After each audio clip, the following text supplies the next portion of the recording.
Hello everyone, and welcome to the Playing Lean webinar. We are rounding up our business modeling themed webinars with our upcoming business modeling facilitator training. We will be answering all of the questions we didn't have time to answer in the previous two webinars, and you can also leave any questions you have in the Q&A box at the bottom of your screen, and we will answer them today. You can watch recordings of our last two webinars on business modeling on our blog on playinglean.com, and there are also some other interesting blog posts. I'll hand it over to our speakers, Simon and Bruno. Hello, everyone. It's good to be back here again. Welcome to this webinar about business modeling. It's our third webinar in a series of three where we focus in more on business modeling, and we're ending up today with describing our upcoming offer, business modeling facilitator training, in more detail. Also, we'll be going through all the questions that we've gotten. There's quite a lot of questions. We've been able to go through a lot of them beforehand, and now we'll kind of pick up the rest and answer them. I'm Simon. Bruno is with me on the line here. I'm the creator of Playing Lean together with Bruno. My background is I have a background running a consultancy, doing, amongst other things, software and innovation. Right now, I'm the Chief Product Officer at Otovo, a residential solar company aiming to conquer Europe and maybe the rest of the world. And Bruno, he's an innovation coach. He really likes helping organizations innovate, and also a member of the startup community. And next up, who are you guys? We're really doing this business modeling facilitator training for our innovation heroes. So that's our little working name on who we want to help, right? And the heroes in our eyes, there are three groups. They're the entrepreneurs working inside the organization to promote, to make stuff happen, and they can be kind of on the floor, going kind of bottom up, or they can be more promoted, or even in top management. They can still be entrepreneurs trying to organize and make their organizations more innovative. They can be innovation coaches. So in some way or other, you help other organizations innovate in a better way. And in the end, you can be educators, helping groups of people, teaching them about innovation and really making it happen for each and every one of them. And of course, you can be one or two or even three of these all at the same time. All right. This is all about the business modeling facilitator training. We're going to answer your questions, but I think some of you are kind of curious about the curriculum here. What are we really going to look like? What's the kind of structure? We've been talking a lot about this, Bruno, but we haven't been very concrete. So maybe now is the time to start becoming more concrete. So as Simon said, we will now go through a curriculum. So this is very specific, and we will go through it at the high level so you can get the feeling what's actually covered in the business modeling facilitator training. And in the last sessions, as Dora said, you can go and rewatch them. We were explaining what were our design principles, what were we thinking, what is our goal with the course. So to sum it up, the goal is to give all the innovation heroes that Simon described practical tools that they can go and immediately apply in their practice and in their reality to get some results. The result here is helping others describe their idea using two popular business modeling tools, Business Model Canvas and Lean Canvas. So let's go through curriculum. So of course, we begin with a short introduction, and then it goes the theoretical underpinnings. And here we wanted to focus really on short, hard-hitting things. That's the bare minimum that anyone who does business modeling workshops should know. And what we decided to split it is when you look at the two popular tools, both canvases that I just mentioned, we wanted to talk about every block, and that is something that's readily available, but then talk a bit more about things that are often unspoken or unthought of, and that is what's the actual logic behind the blocks? How do things work together? And especially in terms of risk. So sometimes people use different terms, but actually mean the same thing. So we're all drawing that together and putting it in a practical, small, bite-sized chunks. And everything is explained at the level where we had tried, you will tell us if we succeeded at keeping it as practical as possible without going too much into theory, but still, a little bit of theory so that you can answer questions when participants ask them back. Now, following on that, on the theory, we started building with the actual case, and we selected Airbnb because it's the most, let's say, you can expect that most of the people will be able to quickly grasp it without any detailed introduction to Airbnb itself. So we have a very practical exercise using stickers, both digital or physical. We provide both, and you decide whichever you want to use, kind of either using business model canvas or lean canvas. And the point of that exercise is to get the brain ready for the main exercise, to build that skills before you can actually start tackling describing the main idea. Because I mean, you cannot just walk over to someone and hand them a hammer and say, build me a house. If they don't know how to build a house, you need to show them first, okay, using the hammer, using all the tools, understanding mechanics, statics, some logic of the materials, etc. Thankfully, we don't need to go that detailed for business modeling. Now, following that, we have a discussion around actually running the workshop itself, and more than just a discussion, just like we do in the Playing Lean Facilitator training, we, Simon and I, walk you through actual workshop slides. What is the intent behind them? What's the educational point behind them? How to actually deliver them? Some alternatives you can do, and so on. So that is running business modeling workshop section is all about that. We also describe how we build those slides, how we build those presentations. So when you decide to tweak them, which we encourage, that you can understand, okay, what modules play what role and how you can take out things and add your own. Building on that, we are going to the next module, which is all about making it yours. So here we provide plenty of leads, insights, how to connect it with Playing Lean workshop, with other workshops. We call that zooming in or zooming out. So whenever you're doing business modeling, zooming in would be looking more into any specific blog, designing experiments to test assumptions, understanding some other part of the journey a little bit better. Zooming out would be looking at business model environments, strategic challenges, impacts, and similar things. So there's a lot of these things that we provide you so that you can have more hooks in combining this specific workshop with other workshops that you might be doing or that you might be wanting to do. And we also decided, because we had some specific advice for each innovation hero, to also provide that as well. Why not? It is something that we believe gives value, and we hope that you will find valuable as well. The last piece that we included is something that's contemporary, but it's useful nonetheless, and that is remote delivery. And we actually did that in a way that we talk about doing it. So while Simon will show you a little bit of a sneak peek, that remote delivery part is done exactly as remote delivery. You will see it. Finally, drawing everything together, summing up key lessons, and providing some advice how to move forward. Now, the last part of the curriculum, which is not the actual course or not the actual video materials, but is the option to become certified business modeling workshop facilitator. So we decided that that shouldn't take any extra cost.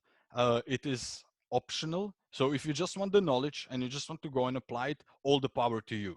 If you decide to finish an exam, you will get a certificate of completion. And if you also submit reflection paper, and we'll not go into too much details in that today, but everything will be described when we launch, is then we can review it, have a session with you, and if it satisfies the quality criteria, you can get a certificate for being a business modeling workshop facilitator. So we wanted to keep it really simple, really compact, really to the point, very practical. So that if you need to run a workshop on Wednesday, on Tuesday, you should be able to watch this, set everything up, and just go and be successful on Wednesday. That was kind of one of the guiding lights and desires that we have. What we didn't go in this curriculum, but it's also available, is all the materials. So whatever you see in the training, it is also what you have available to use and edit however you want. So you can adapt it to your own context. So that was the curriculum in a nutshell. It's a lot of small things. And I hope this illuminates a bit of some of the questions that we had. And now Simon is going to show a sneak peek. Ooh. Yeah, that's very nice. So we wanted to give you a little bit of insight into how this is all kind of structure. What does it look like? So we're choosing apart one of the videos that are available. We'll show you the start so you can get a feeling of how this works. So this is the part where we start talking about modeling Airbnb using the business model canvas. Okay, I have a task for you. You have 5 minutes to use the stickers or the blocks that you have in front of you to map Airbnb's business model. Go!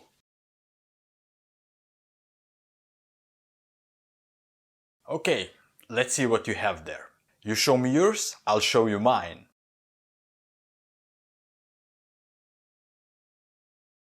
So, is it close? Is it the same? Is it very different? Let me start by going from the left. You can see there are two customer segments, and you can immediately see that they're in different colors because they are two different groups of customers. And if I go beneath it, you will see that we are capturing value from both of them differently. Again, you will see the color coding in action. Because we have two customer segments, there are also two different value propositions, one for each segment. All right, so that was a little bit of a sneak peek. You want to start to read the questions, Bruno? Yes, for sure. So ever since we announced this training, we have been receiving a lot of questions and we collected them all. In the last two webinars, we roughly answered half of them. So that means that we have around 30 left. So now we will go through all of them. Some we will answer with a one-liner, some will go into more details. Again, feel free to leave the questions on the bottom of Zoom screen. Follow up whenever you have watched this webinar. So we're always here to answer. What can I do with the business modeling training course? You can deliver business modeling workshops a little bit better. Is there any certification required? Well, answering this question autistically, you don't need any certificate to take this course. As we said, you have an option to take a certificate of completion if you decide to take the course exam, and you can get a certified business modeling workshop facilitator if you finish exam, if you submit reflection paper, and if it passes the quality criteria. What will this course cover? What are the subjects covered by the course?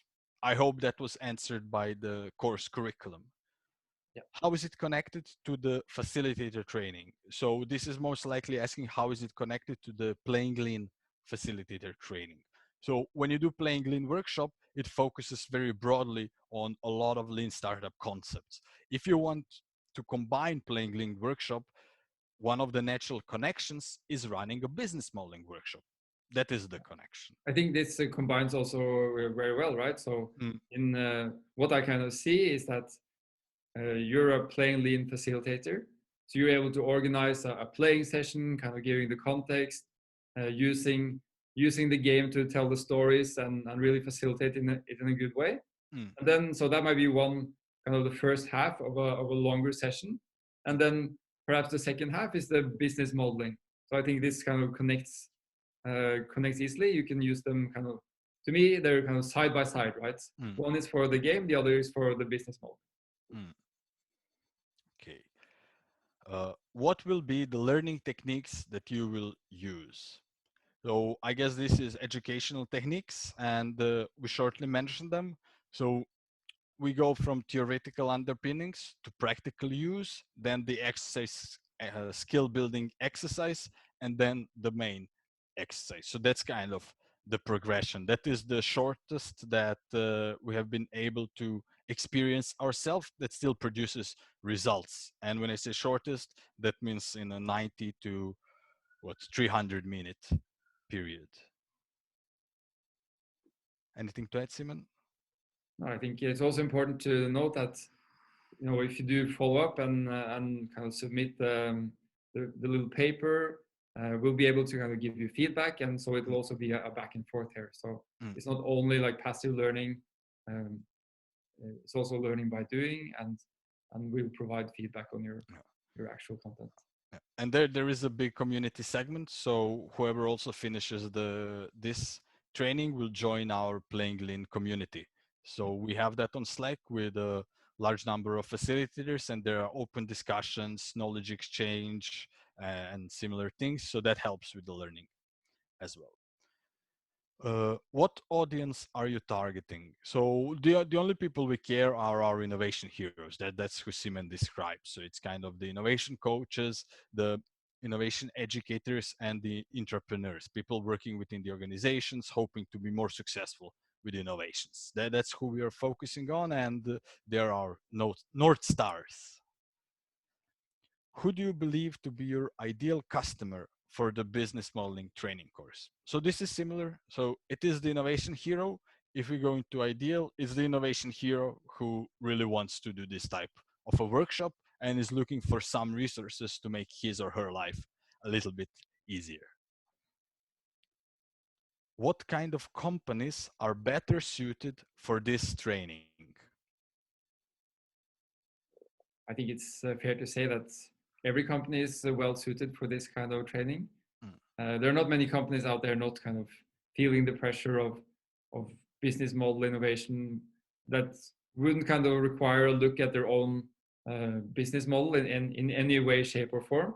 So I think for a lot of, it's hard to kind of define a group of businesses that's perfectly kind of suitable for this training, because it's so widely applicable, right? What's the target of the training course? What is the outcome for the participants?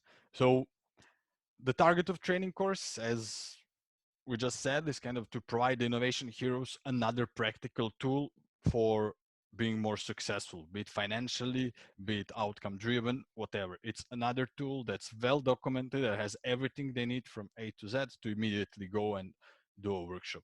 The outcome for participants, and here we must make a difference between two participants. So for participants of this business modeling facilitator training is what I just said. For their participants, or the participants of business modeling workshop, is describing the idea they have using these tools. So there's a difference in the outcomes. So we are helping the innovation heroes achieve the former outcome, the later outcome, helping their participants describe ideas using these specific tools. What will you learn from it, how to do it, and the costs to implement? I think that we covered learning. Costs to implementation are, I wanted to say something ugly, but I am looking for a nicer word, are trivial. It's $399. It's one time and lifetime value. So it's lifetime access to the materials, and we update them. Just like we are updating the Game Master and Playing Lean Facilitator training ever since we published them, so we expect to do with this one. That means adding new materials, updating the materials, refreshing the materials. So that is, the cost is, compared to value, it's almost invisible, because you can easily repay the investment in the course just by doing a single workshop with 6 to 12 participants, even if you go on the cheap side. Yep, I think that's pretty sure. Is it applicable for teams?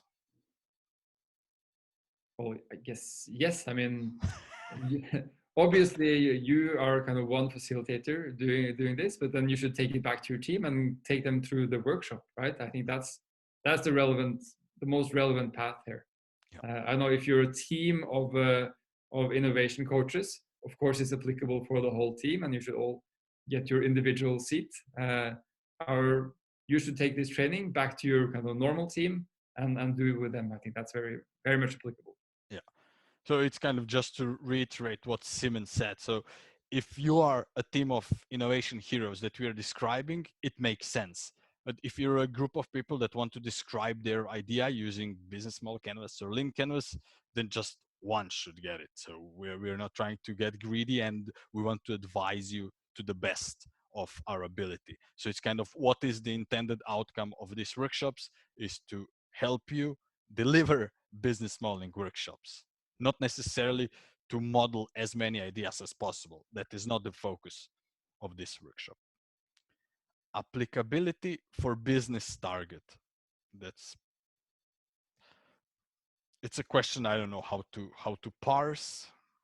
I don't know, Simon, do you have thoughts on that one? Not Assuming what? really understanding that one. Sorry. Yeah. If you have a business target of improving innovation within the organization, that's how you can connect it. So you're arguing that you're becoming more efficient in bringing other teams to describe their ideas, so you can start working with their ideas, either testing them, developing them, delivering them, whatever. So that is one potential connection to the business target. Since there are so many potential business targets, it's a bit difficult. If whoever has this question, if you can send us an email or follow up with a more detailed question, and we'll be happy to reply to you privately. Yeah. What is the kind of business modeling workshops that it will train for? Example, kind of introduction training about business modeling, or more hands-on session with a team to design, reflect, innovate on their business model. I think we answered it, but I guess I can answer once more. So this is all about speed of implementation. It's all about describing the idea.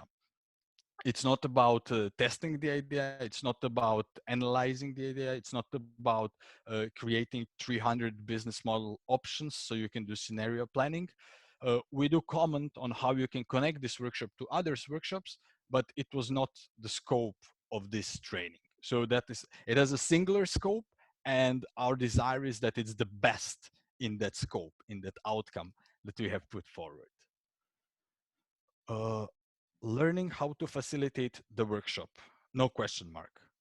Yes, yes, we go into details. So there's one whole module dedicated to running business modeling workshops. So both Simon and I go through every slide, describe the intent behind every slide, the educational point, multiple ways of delivery, and we also describe the technique, how we got actually to create those slides so that you can yourself move blocks, change blocks, adapt blocks, etc. I'm using this blocks terminology because in my head I always see Lego blocks. You know, you create the story with them however you want, and it's our job to provide the best blocks you can have, and it's your job to provide the blocks that are most relevant for your own context, and then make a castle or make a spaceship or make a ruin if you want to.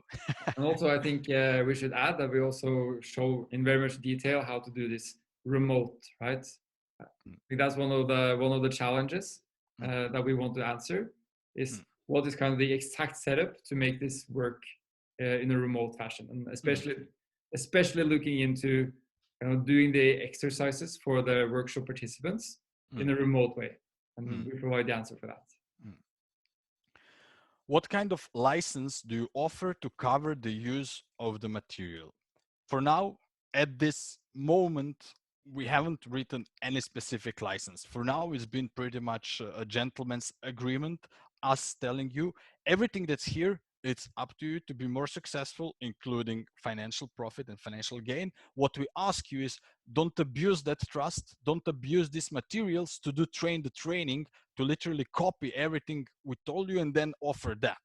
That's not our intention, but we haven't tried to write it down as a contract. We're trying to keep it as a community effort, kind of community trust. And we hope that there will be no great troubles that will force us to actually write such contracts. can you explain our cost and investment? Yeah, as we said, 399. How many hours you want to spend? It's up to you. You can get it done in a single day, and you're ready to. It's ready to. You can reap the benefits the next day. It's all up to your drive. So kind of how you set up. If your newsletter is zero, if you have zero customers, you probably won't get 1,000 customers tomorrow. But if you already are a consultant or internal coach that has internal clients, it's not difficult to repay this investment. Okay, we have some live questions coming in, so we'll take them now, and then we will continue with, it's roughly 10, 12 more questions. I will read out the live questions. Is it necessary to have a prior facilitation experience or skills to get the most of this course? What if I have never facilitated any group session before? I think it's not necessarily necessary to have done it before. We provide a lot of guidance, but of course, if you haven't done it before, your skills will improve at actually doing it, a lot faster than if you're experienced, right? So, experience is good. We can also build it kind of after doing this training. So, it's certainly not a prerequisite to have experience doing facilitation. So, everything that we do as we practice. So you can immediately see good practice. Of course, the point of this was not to go very detailed into facilitation theory, but there are two options. So everyone who goes to this becomes part of our community, and it's a very helpful community. Both Simon and I are active there, as are hundreds of facilitators. So you can always ask, and you can be certain that someone will rise to the occasion and help you out. And two, I mean, there are always additional coaching options. So if you feel really, really in a pickle, or you feel that you really, really need some professional help, we will figure something out. As long as you are not afraid to ask, someone can help you. But if you're afraid to ask, it's very difficult to help. Another question. Can we use this type of business model workshops to help rural micro entrepreneurs or NGO-driven social businesses in developing countries? Airbnb may not be an ideal example for this type of audiences from social development sector. Yeah. We selected Airbnb because most of the people in the world won't take a lot of time to get it. For this setting, we recommend that you develop your own cases. In general, we recommend that you develop your own cases over the time. So as you develop it, you can share with the rest, or you can ask from the help from the community to develop that.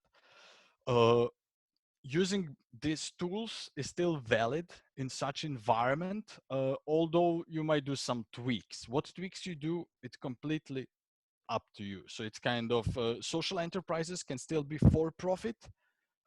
NGOs, I guess it depends what type of NGO they are, but your creativity is the limit. We intended this for the innovation heroes we described, and they can use it for any amazing application that they want to. Anything to add, Simon? Yeah, I think you're pretty much onto it. Even if you don't have a for-profit motive, I think still organizations run on money one way or the other. So then you might have to kind of model in the cost structure and the profit structure in such a way that any grants or any other kinds of funding you need will be in the model, right? I think it doesn't have to be a for-profit motive to actually use business modeling as a tool. Yep. Perfect. Let's continue with the questions. Business modeling so far lacks purpose and vision from my point of view. Try to add that in my workshops and would be interested if you also combine different sources to make it more complete. I use system thinking. I think this is great discussion to be had. It was not the focus of our course. It was going on the opposite extreme, which is kind of singular outcome as fast as possible. The reason for that is our thinking in terms of modularity. If you have modular things, you can combine them in magical ways. System thinking is a great overall framework to be had. And even within systems thinking, there are several different ways, from Akov to Bateson, from soft systems to hard systems, many different theories. So it's quite a rabbit hole that we did not want to pursue, and instead offer options so you can combine it with your vast knowledge and expertise and creativity to create magic. So that's what we decided, and we're always open to have engaging conversations. How our students could get the remote learning. How can I evaluate their knowledge? Uh, good one, good one. I like it. Good one. Yeah, so we're going through in quite some detail how to do kind of the remote part of this. So we're going through the tools, how to set it up, how to prepare, and also how to do the remote exercise. We don't have any kind of concrete suggestion for kind of appraisal. But I think that's kind of easy enough to set up in one way or not or other. It really depends a lot of kind of the context. If you're doing one-to-one coaching and want to figure out exactly where your kind of coachee is at the moment, I think that's something that's easy enough to do remote in a one-to-one chat. This is something more manual, so to say. But if you have a lot of students and you're an educator, setting up a remote test isn't difficult at all, right? So use Google Forms, push something out, and see where the students are at. I think that's our advice here. Yeah.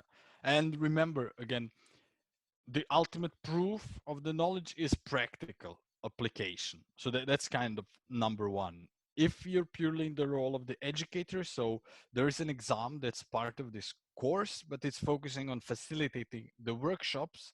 But as I said before, it's kind of, for all these things that we did not include, we have a big community. Just drop, start the conversation rolling, and we will figure something out. And things that are helpful to everyone will then start appearing in the training as well. So that's what I say. We keep updating the stuff, new things keep popping up, and all these resources are available to everyone. How can we define a business model when we are a startup and we are looking for one? Well, you can start by studying work from Eric Ries and Steve Blank, or watching videos from Y Combinator. I think it's, otherwise we will speak for hours about Yeah, and this also I think topic. if you're just starting up and you want to, how can you do it? You can do it really fast, right? I mean, you don't have to put too much thought about it. So you can kind of put down your hypothesis on how to build your business really fast. That's the advantage with the tools that we're using. If you're an established business, of course, it's a lot harder to kind of figure out. One thing is to put down your business model now, but in what way can it change, and what's actually within the scope of possibility? That's harder. So I think if you're a startup, it's good, right? It's the opportunities are all there. How do you get participants to be open to new hypotheses without being biased towards their initial business model? So I'm assuming here, how to be open Yeah, to I new think hypotheses. on my end, what I see here is doing these exercises that we lay out in the training. It really shows participants that this isn't like a high investment thing. This is playful and fast, right? You're not supposed to put in days and days of work, and this goes to some kind of committee and might become a reality in some distant future. Rather, it's a fast exercise. What could be different? I think in my experience, it takes down the skepticism because it's so fast. It can't kind of, there are no reason to kind of hold back or be afraid of proposing anything in this kind of fast and playful environment. And in general, any form of assumption mapping or similar exercise helps raise additional assumptions and hypotheses. So, but that is not something that we focus on in this course. It is something for zooming in or zooming out. Ooh, I think this one is a bit misspelled, so I will change it a bit, and I hope that I don't change the meaning of the question. How to best mimic, simulate market validation ideally through primary data in a training course setting. I don't know, maybe we answer that when we do a experiment design course. Yeah, that's a difficult one. The thing in a very fast setting, you're learning business modeling, a workshop over a few hours. This is hard to do in any real sense, right? But however, if you have 2 days, 3 days, and it's more of an in-depth session, this is quite easy. You can ask people to go out on the street to interview or test ideas and get really creative about how to test things and do it fast. So there's a time element here. I think it's more important and more is very important. What's actually possible to achieve within the time you've set aside for this.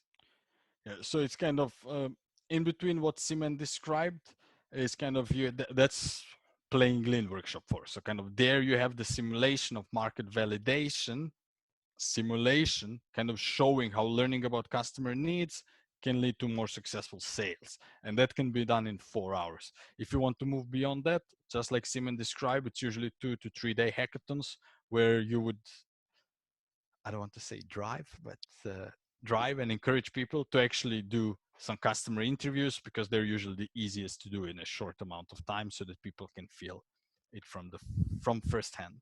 Yeah. We have another live question coming in, so we will jump to that. And then we have 7 more questions and not many minutes left, but let's keep hammering. Let's be fast. There are more details and content to teach and facilitate business model beyond only the canvas, like more details about the structure of each block, customer development, revenue. So will you cover these details in the coming course? Let's start delayering this one. Completely agreed. When we go into business model innovation and the theory around it, I think it's possible to specialize in a micro element of every block into great detail. Just if you look at the left side, which is all around operating models, you can have a lifetime of specialization in that. That's not the point of this. It's all about high level application for describing ideas, innovations, and whatnot. So you get end to end product, service, whatever you might have been thinking about. That's the point. So there is nothing on customer development. There is nothing on revenue modeling. There is nothing on this was specifically what we're mentioning here. What we focus on is what is the role of each block, what is the logic between them, because the logic is the most important thing, understanding how they're connected. And that goes all the way back to strategy maps from Norton and Kaplan, and moving then back to the value chain and combining that with all the concepts. What is the logic behind the business model is the most valuable and the most critical thing. Relationships between the elements can that's what drives that the sum of parts is bigger, that the sum of the system is bigger than the sum of the parts, because you have these invisible relations that can make you successful or doom you. So kind of these are the elements that we covered at certain level in this course. Not every specific block in very detailed way, because as I said, I mean, if you just look at the cost structure, I mean, you have whole master's degree. That's accounting, actuarial sciences. You have people getting PhD in that. So at some level, there is a trade-off between what should an individual know and what should actually everybody know. We focus here on the outcome.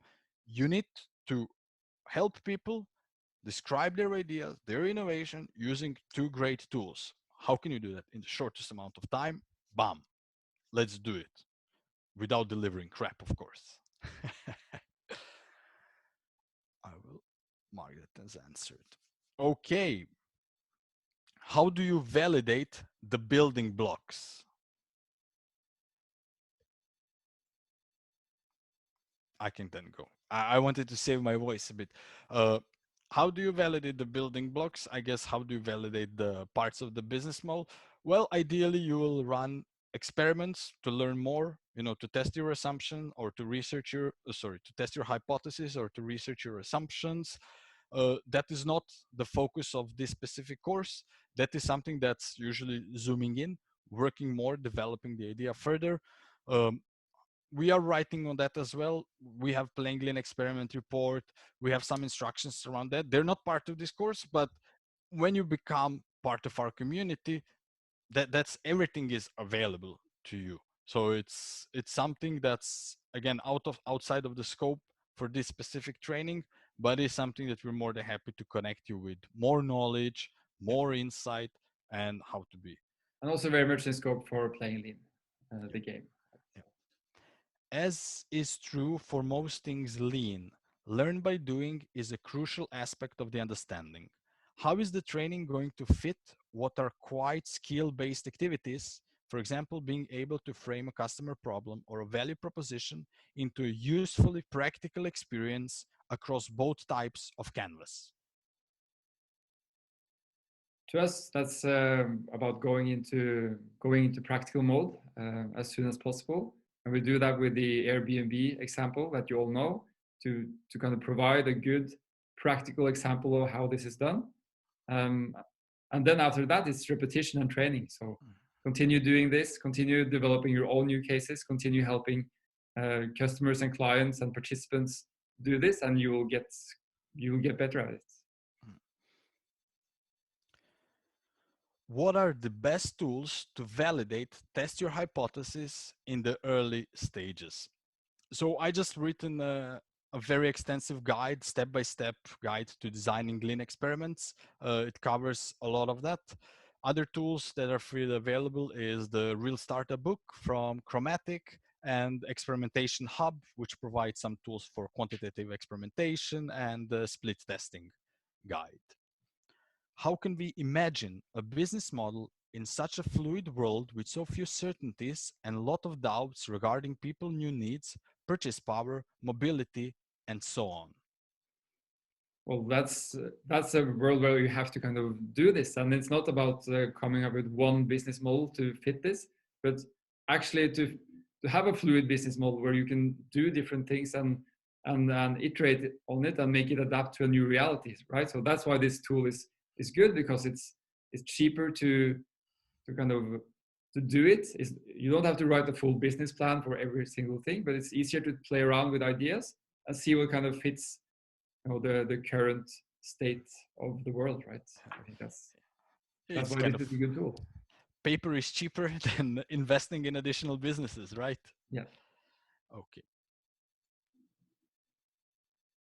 This is like some sort of follow-up. How can we create a fluid model that gives at the same time flexibility and trust of solidity to investors?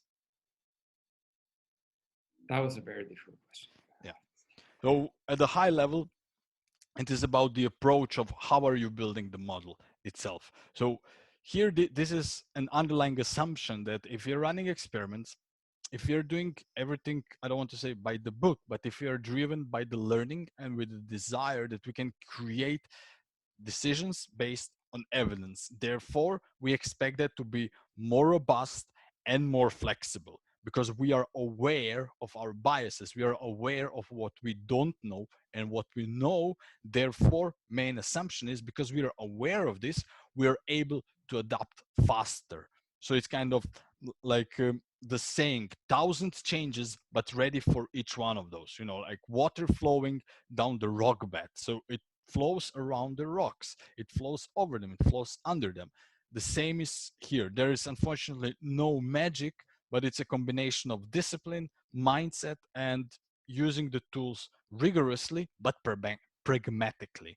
And that's very high level answer, but yeah, in the end, I think if you want to convince investors to give you their money, building products that the customers actually like and pay for is a pretty good way, no matter what. Right? And this is the last question. Are there also links to the value proposition canvas and to the experiment canvas? We do provide some links.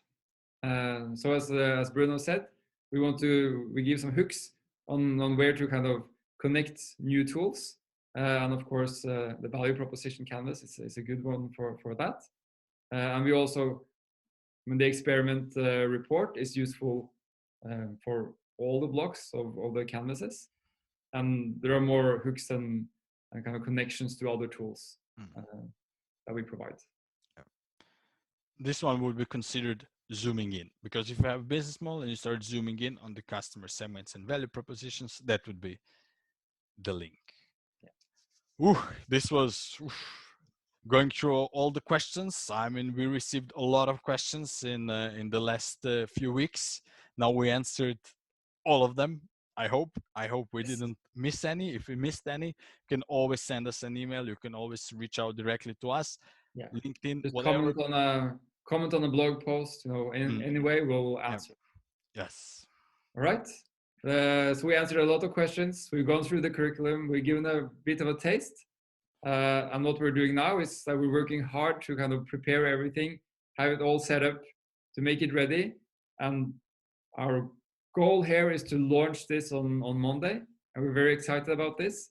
So, follow us, check your inbox on Monday. You'll have an email saying that it's now possible to get it at playinglean.com. All right, that's it from us today. Thank you, Bruno, and thank you to those who listening to us, and see you all soon. May the fastest learner win.